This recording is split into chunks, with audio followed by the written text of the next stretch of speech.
Assalomu alaykum Arashan Barako'z kanali a'zolari. Mana Abduxol akam qo'ralaridan qo'chqorlari biri sotildi. Abduxol aka o'z bir ma'lumot bersangiz qo'chqorlar haqida. Bu o'sha Bishkekdan kelgan zakat liniyadagi qo'chqor. Shuni mana xo'ja akamiz domlamizga nasib qilgan ekan shu kishi oldilar. Qanchagaligini o'zlari aytadilar mana. Narx haqida ma'lumot bersanglar.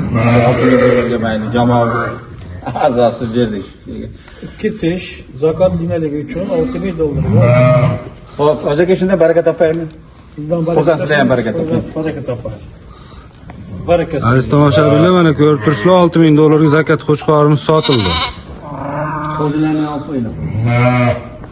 Abduxol akam qo'ralaridan qo'zilari sotilibdi. Shu qo'zilar haqida ma'lumot bersangiz aka.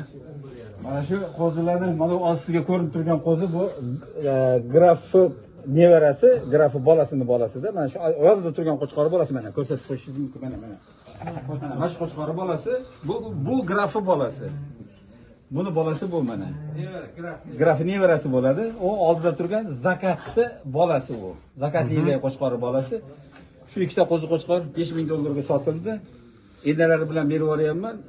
3 oy emizib, 2 oy 3 oy. Qo'zlarni katta qilib olgandan keyin enasini qaytarib olib berish sharti bilan berildi. Yaxshi aka, baraka topinglar. Baraka topsinmi aka? Baraka toping.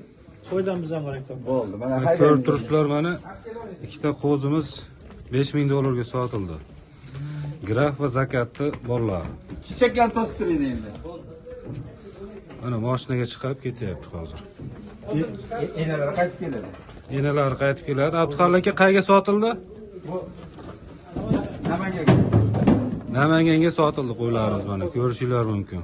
Qo'zilarimiz xolos. Yana qo'ylar qaytarishadi. Qo'l aqlib ketadi deyman. Kel yuring. Hurmatli obunachilar, mana ko'rishingiz mumkin, qo'ylarimiz ketyapti. Husanboy akamiz olib ketyapti mana. Namangan shaharga sotilibdi.